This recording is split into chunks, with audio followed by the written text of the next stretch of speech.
You ask Tiger to solve. This deals with linear equations with one unknown. The final result is x equals -36. Let's solve it step by step.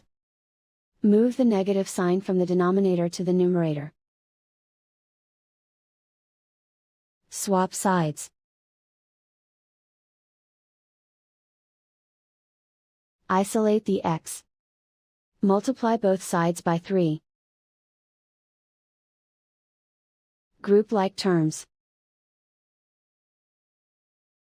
Multiply the coefficients. Simplify the arithmetic.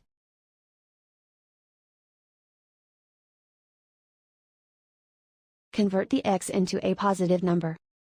Multiply both sides by -1. Remove the ones. Simplify the arithmetic. And so the final result is x equals -36.